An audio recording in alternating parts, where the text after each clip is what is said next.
ಕರ್ನಾಟಕ ಕುಸ್ತಿ ಹಬ್ಬ 2020ರ ರಾಜ್ಯ ಮಟ್ಟದ ಕುಸ್ತಿ ಸ್ಪರ್ಧೆಯಲ್ಲಿ ಮಂಗಳೂರಿನ ವೈಷ್ಣವಿ ಪುತ್ರನ್ ಬೆಳ್ಳಿ ಪದಕವನ್ನ ಪಡೆದುಕೊಂಡಿದ್ದಾರೆ. ಧಾರವಾಡದ ಕರ್ನಾಟಕ ಕಾಲೇಜು ಮೈದಾನದಲ್ಲಿ ಫೆಬ್ರವರಿ 24 ಮತ್ತು 25ರಂದು ನಡೆದ ಕರ್ನಾಟಕ ಕುಸ್ತಿ ಹಬ್ಬದಲ್ಲಿ ಮಂಗಳೂರಿನ ಕುದ್ರೋಳಿಯ ವೈಷ್ಣವಿ ಪುತ್ರನ್ ಪಾಲ್ಗೊಂಡಿದ್ದು ದ್ವಿತೀಯ ಸ್ಥಾನದೊಂದಿಗೆ ಬೆಳ್ಳಿ ಪದಕವನ್ನ ಪಡೆದುಕೊಂಡಿದ್ದಾರೆ.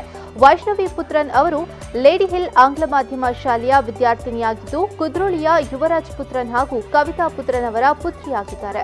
ಈಕೆ ತಮ್ಮ ತಂದೆಯವರಾದ ತುಳು ಕೇಸರಿ ಪ್ರಶಸ್ತಿ ವಿಜೇತ ಕುದ್ರೋಳಿಯ ಯುವರಾಜ್ ಪುತ್ರನ್ ಹಾಗೂ ಇವರ ಶಿಷ್ಯ ಗಿರೀಶ್ ಕರ್ಕೇರರಿಂದ ತರಬೇತಿಯನ್ನ ಪಡೆಯುತ್ತಿದ್ದಾರೆ.